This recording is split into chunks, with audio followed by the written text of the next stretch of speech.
Bismillahirrahmanirrahim. Assalamualaikum warahmatullahi ta'ala wabarakatuh. Alhamdulillahilladzi arsala rasulahu bilhuda wa dinil haq liyuzhirahu 'alad dini kullih wa kafa billahi syahida. Asyhadu an la ilaha illallah wa asyhadu anna Muhammadan abduhu wa rasuluh la nabiyya ba'da. Allahumma shalli wa sallim wa barik wa taslim ala sayyidina Muhammadin wa ala alihi wa sahbihi wa barik wa sallim ajma'in amma ba'd.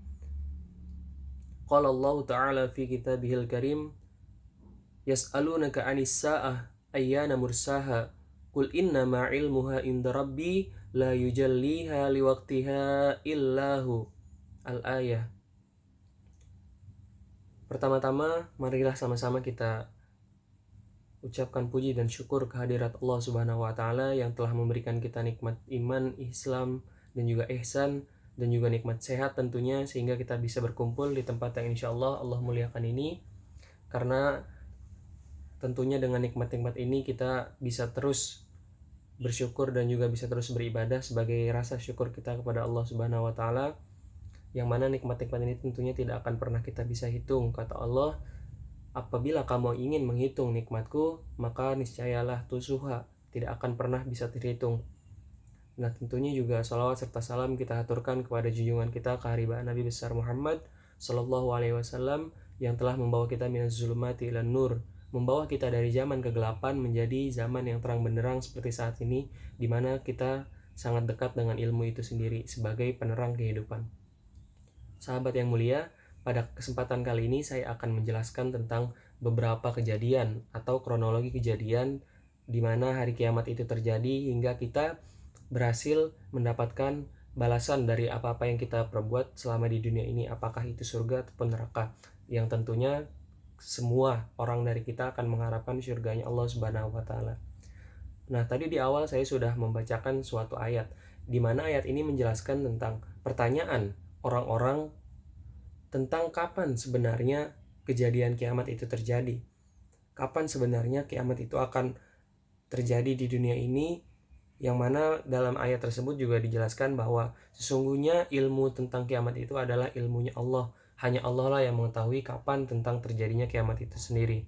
Nah, namun Nabi menjelaskan ada beberapa hadis yang menjelaskan tentang ada tanda-tanda di mana kiamat itu akan terjadi, terutama kiamat kubro atau kiamat besar itu sendiri. Nah, dalam hadis dijelaskan ada beberapa tanda bahwa kiamat itu akan terjadi. Nah, yang pertama itu adalah munculnya dukhan atau kabut. Kabut ini akan muncul dan juga menutupi seluruh bumi selama 40 hari lamanya. Nah, kabut ini akan muncul entah dari mana, pokoknya akan menutupi semua permukaan bumi dan akan membuat orang-orang menjadi kebingungan dan juga panik tentang apa yang sedang terjadi. Nah, selanjutnya dalam huru-hara ini muncullah rajanya dari huru-hara itu sendiri, rajanya fitnah, yaitu Al-Dajjal, yang akan menyesatkan manusia, yang akan membawa manusia-manusia yang imannya lemah menjadi pengikut-pengikutnya. Nah, selanjutnya akan juga muncul dabbah atau hewan melata yang muncul dari dalam bumi, yang kemudian Allah tugaskan untuk menandai orang-orang mana yang menjadi orang-orang yang beriman dan juga mana orang-orang yang tidak beriman tentunya. Nah, selanjutnya matahari yang biasanya setiap harinya kita perhatikan terbit dari timur, maka pada hari kiamat akan terbit dari barat. Itu adalah salah satu tanda bahwa hari itu akan terjadi hari kiamat. Nah, selanjutnya akan keluar dua bangsa yang disebut di dalam Quran sebagai Ya'juj wa Ma'juj.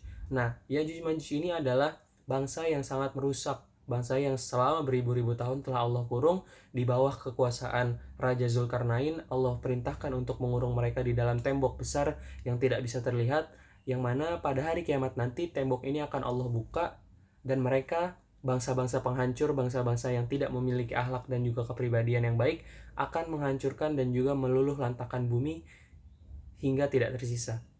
Nah, selanjutnya setelah Ya'juj Ma'juj ada, maka akan keluar juga Nabi Isa alaihissalam, Isa bin Maryam, yang kemudian nantinya akan ditugaskan oleh Allah Subhanahu wa taala untuk menghentikan atau membunuh Dajjal itu sendiri yang sebelumnya sudah keluar tadi.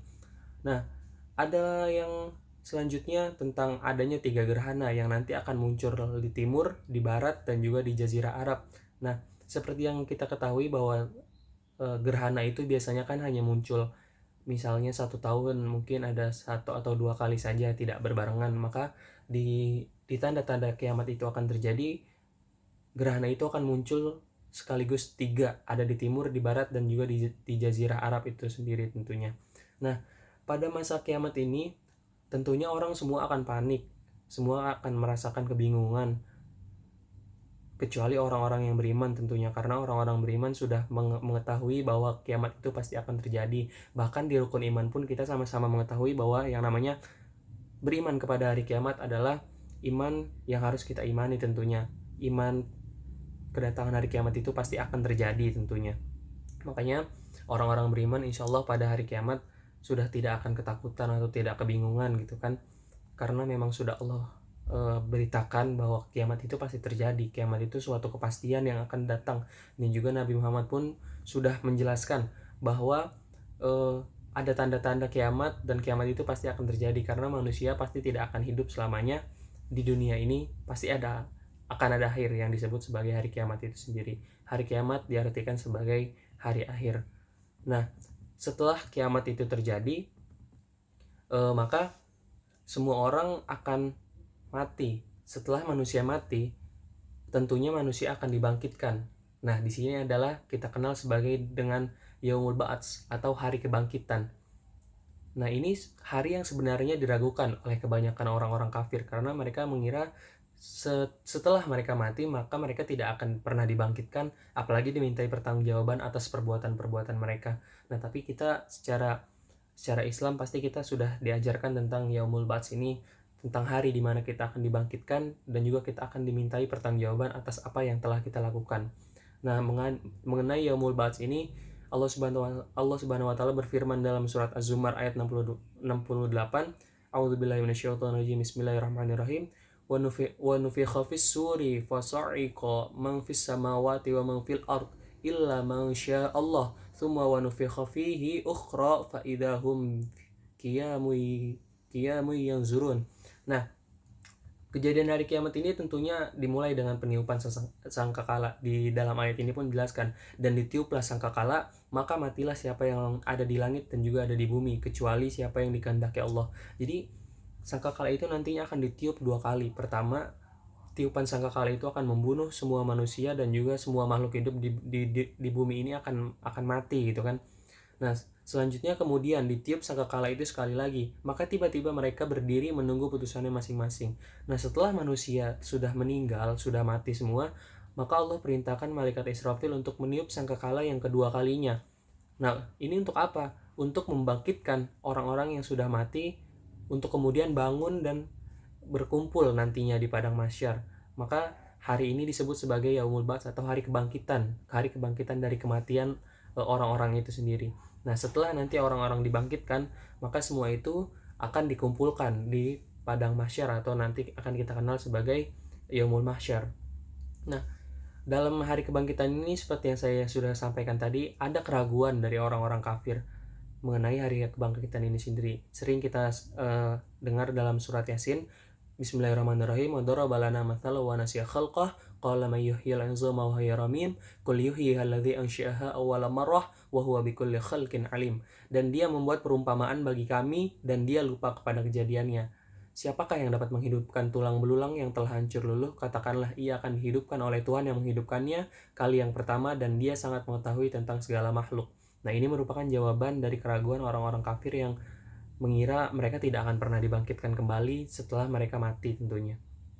Nah, setelah manusia dibangkitkan, setelah manusia melewati Yaumul Ba'ats itu sendiri, maka manusia akan menghadapi yang namanya Yaumul Mahsyar. Mahsyar itu bisa kita artikan sebagai hari pengumpulan, hari berkumpul. Nah, di sini itu manusia yang tadi sudah dibangkitkan, maka akan berkumpul dan juga akan menunggu putusan atau hisab dari setiap perbuatan yang telah mereka lakukan dulunya di dunia.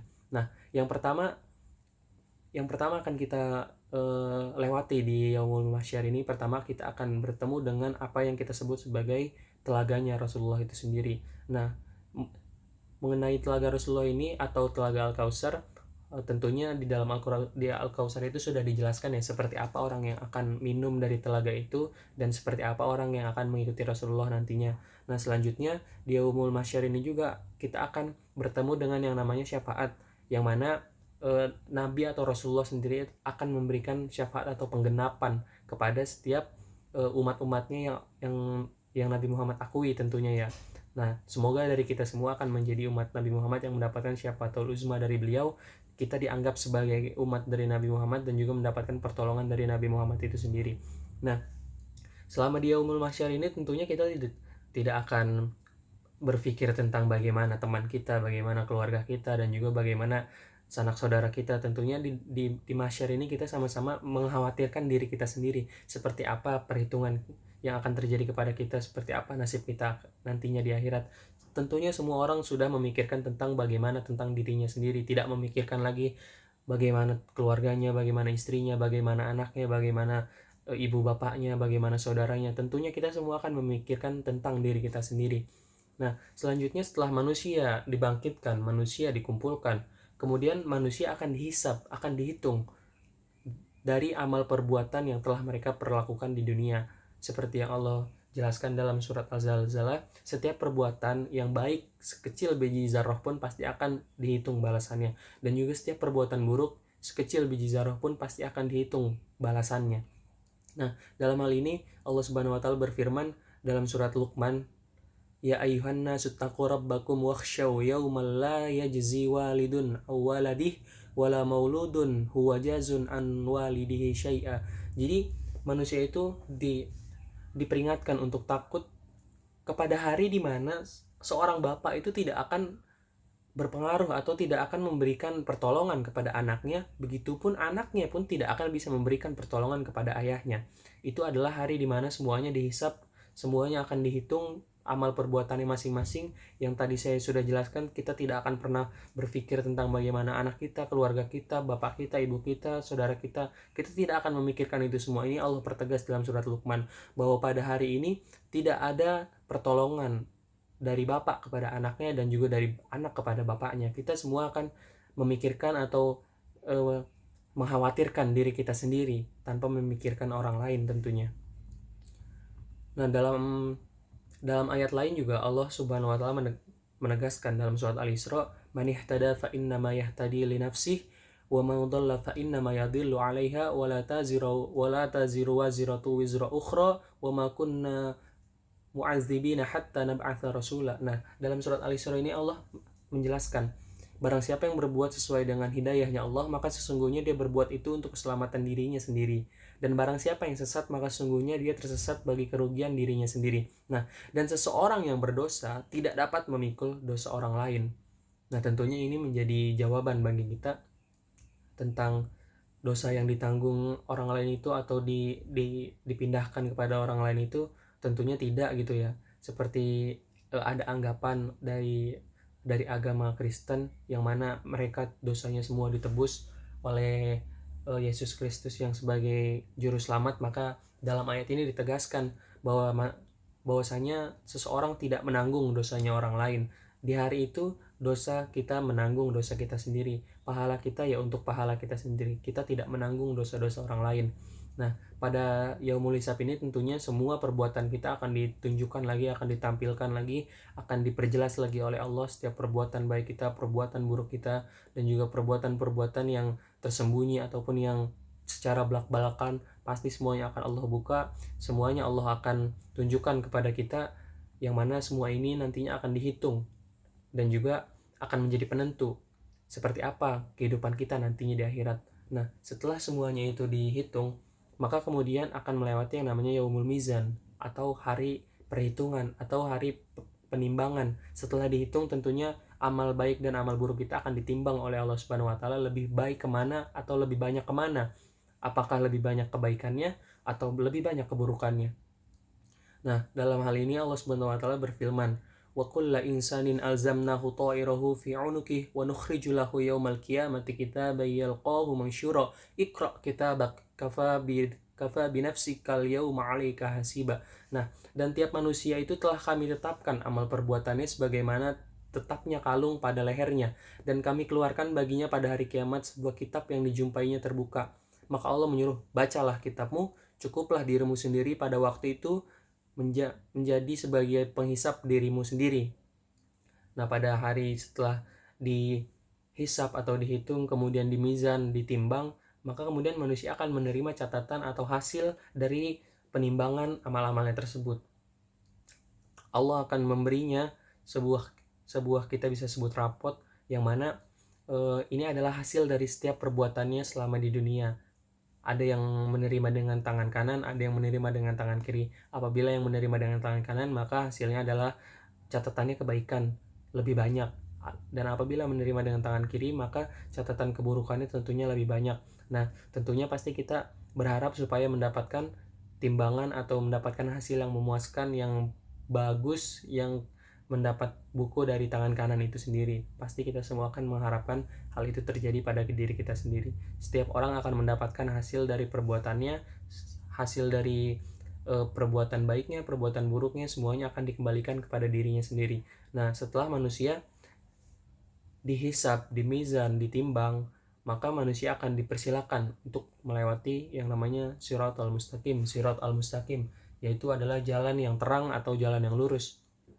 Ini adalah jalan yang lebih tipis daripada rambut dipotong 7, menggelincirkan, tajam, lebih tajam dari pedang. Ada kail-kail pengait yang akan mengait orang-orang yang berbuat tidak baik selama di dunia atau yang tadinya mendapatkan amal catatan di sebelah kiri, ini akan dikait-kaitkan, ada yang terpleset, ada yang segala macam di sirat ini. Nah, ini tentunya sebuah tantangan bagi kita semua untuk melewati sirat al-mustaqim ini, karena sirat ini membentang di atas neraka jahanam. Barang siapa yang terkait dari kailnya atau terpleset dari sirat itu, maka niscaya akan jatuh ke dalam neraka. Nah, dalam hal ini, dalam banyak riwayat, orang akan melewati sirat dengan cara yang berbeda-beda. Ada yang secepat kilat, ada juga yang seperti angin, ada juga yang seperti burung, dan ada juga yang berjalan merangkak kesusahan melewati sirat al-mustaqim itu sendiri. Nah, tentunya bagaimana kita melewati sirat itu tergantung dari perbuatan kita selama di dunia itu tadi. Saat dihisab seperti apa hasilnya, saat di mizan seperti apa, itu akan mempengaruhi cara bagaimana kita melewati sirat al-mustaqim itu sendiri. Nah, andaikan kita selamat atau bisa melewati sirat al-mustaqim, maka tentunya kita akan sampai di surganya Allah Subhanahu wa taala, karena memang sirat itu adalah jembatan yang ada di atas neraka yang mengarahkan manusia ke surganya itu sendiri. Jadi yang menghubungkan antara tempat perkumpulan masyarnya manusia ke surganya itu, dan juga di bawahnya tentunya ada neraka. Pasti kita semua akan berharap untuk bisa melewati siratul mustaqim itu dengan selamat dan juga bisa mendapatkan surganya Allah Subhanahu wa taala. Nah, tentunya setelah kita melewati sirat, maka kita akan mendapatkan balasan yang abadi dari setiap perbuatan kita selama di dunia, apakah itu surga ataukah itu neraka.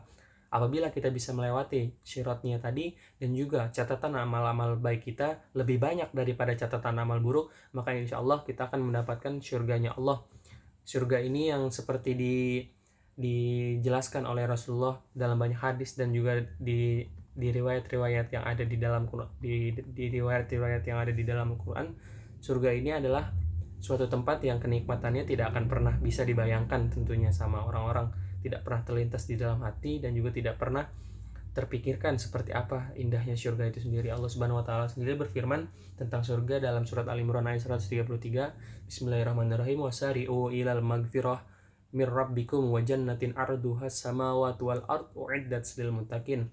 Dan bersegeralah kamu berlomba-lomba untuk meraih pengampunan dari Rabbmu, dan surga itu luasnya seluas langit dan juga bumi yang disediakan oleh Allah untuk orang-orang yang bertakwa.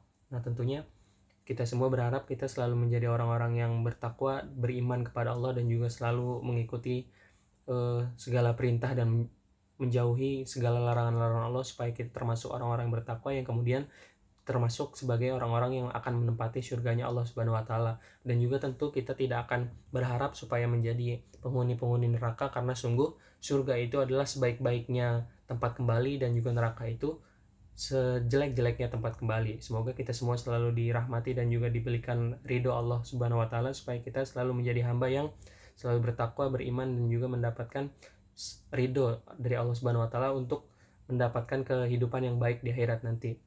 Mungkin sekian yang dapat saya sampaikan. Tugas ini atau video ini saya buat untuk memenuhi tugas micro teaching C1 dosen Pak Tanenji. Semoga selalu diberikan kesehatan oleh Allah dan juga selalu diridhoi oleh Allah. Sekian dari saya, kurang lebihnya mohon maaf. Assalamualaikum warahmatullahi wabarakatuh.